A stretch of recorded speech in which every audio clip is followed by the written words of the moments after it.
মহান আল্লাহর নৈকট্য লাভের আশায় বিশ্বজুড়ে কোটি কোটি মুসলিম রোজা রাখেন। সূর্যোদয় থেকে শুরু করে সূর্যাস্ত পর্যন্ত পানাহার থেকে বিরত থাকেন। তবে রমজান কেবল মন নয়, প্রভাব ফেলে শরীরেও। এক মাস রোজা রাখলে শরীরে কী প্রভাব পড়ে চলুন জানা যাক। সবচেয়ে কষ্টকর প্রথম কয়েকদিন। শেষবার খাবার খাওয়ার পর আধা ঘন্টা পর্যন্ত মানুষের শরীরে সেই অর্থে উপোস বা রোজার প্রভাব পড়ে না।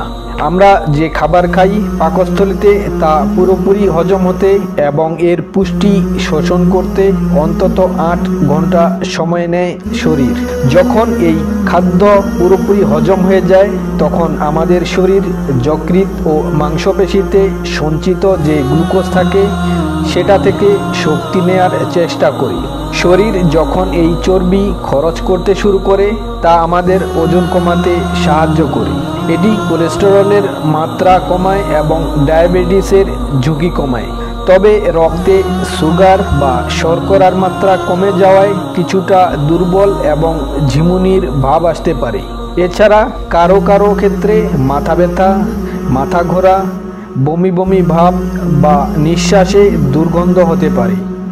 এ সময়টাতেই আসলে শরীরে সবচেয়ে বেশি ক্ষুধা লাগে। তৃতীয় থেকে সপ্তম রোজায় পানি শূন্যতা থেকে সাবধান। প্রথম কয়েকদিন পার হলে শরীর যখন রোজায় অভ্যস্ত হয়ে ওঠে তখন শরীরে চর্বি গলে গিয়ে তা রক্তের শর্করায় পরিণত হয়।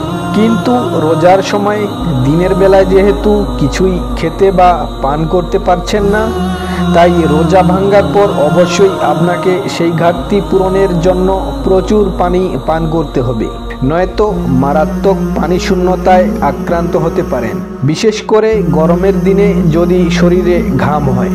এছাড়া যে খাবার খাবেন তাও যথেষ্ট শক্তিদায়ক হতে হবে, যেমন কার্বোহাইড্রেট বা শর্করা এবং চর্বি। একটি ভারসাম্যপূর্ণ খাবার খুব গুরুত্বপূর্ণ, যেখানে সব ধরনের পুষ্টি, প্রোটিন বা আমিষ, লবণ এবং পানি থাকবে। 8 থেকে 15 রোজায় অভ্যস্ত হয়ে ওঠে শরীর।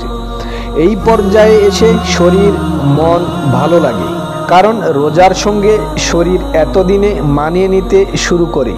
ক্যামব্রিজের এডেনব্রুকস হাসপাতালের অ্যানেস্থেসিয়া অ্যান্ড ইনটেনসিভ কেয়ার মেডিসিনের কনসালট্যান্ট ডক্টর রাজিন মাহরুফ রোজার সুফল ব্যক্ত করে বলেন, সাধারণত দৈনন্দিন জীবনে আমরা অনেক বেশি ক্যালোরিযুক্ত খাবার খাই, ফলে শরীর অন্য অনেক কাজ ঠিকমতো করতে পারে না।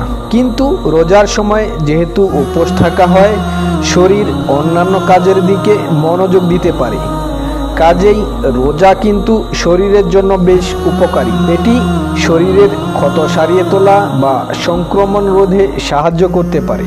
ভারমুক্ত শরীর মিলবে 16 থেকে 30 রোজায়। রমজান মাসের দ্বিতীয়ার্ধে শরীর কিন্তু পুরোপুরি রোজার সঙ্গে মানিয়ে নেবে। শরীরের পাচকতন্ত্র, যকৃৎ, কিডনি এবং দেহত্বক এ সময় এক ধরনের পরিবর্তনের ভেতর দিয়ে যাবে। সেখান থেকে সব দূষিত বস্তু বেরিয়ে শরীর শুদ্ধ হয়ে উঠবে। এ সময় শরীরের অঙ্গ প্রত্যঙ্গ তাদের পূর্ণ কার্যক্ষমতা ফিরে পাবে, স্মৃতি ও মনোযোগের উন্নতি হবে এবং শরীরে অনেক শক্তি পাবেন, বলছেন ডক্টর মাহরুফ। রোজা রাখা কি স্বাস্থ্যের জন্য ভালো? রোজা রাখা শরীরের জন্য ভালো, কারণ আমরা কি খাই এবং কখন খাই সেটার ওপর আমাদের মনোযোগ দিতে সাহায্য করে। 1 মাসের রোজা রাখা হয়তো ভালো, কিন্তু কাউকে একটানা রোজা রেখে যাওয়ার পরামর্শ দেওয়া যাবে না। শরীরের ওজন কমানোর জন্য একটানা রোজা রাখা কোনো স্বাস্থ্যকর উপায় নয়, কারণ একটা সময় শরীর চর্বি গলিয়ে তা শক্তিতে পরিণত করার কাজ বন্ধ করে দেবে। তখন এই শক্তির জন্য নির্ভর করবে মাংসপেশির ওপর, যা স্বাস্থ্যের জন্য ক্ষতিকর। রমজান মাসের পর মাঝে মধ্যে নফল রোজা রাখা উচিত। মাঝে মধ্যে রোজা রাখা এবং বাকি সময় স্বাস্থ্যসম্মতভাবে খাওয়া দাওয়া করা যেতে পারে।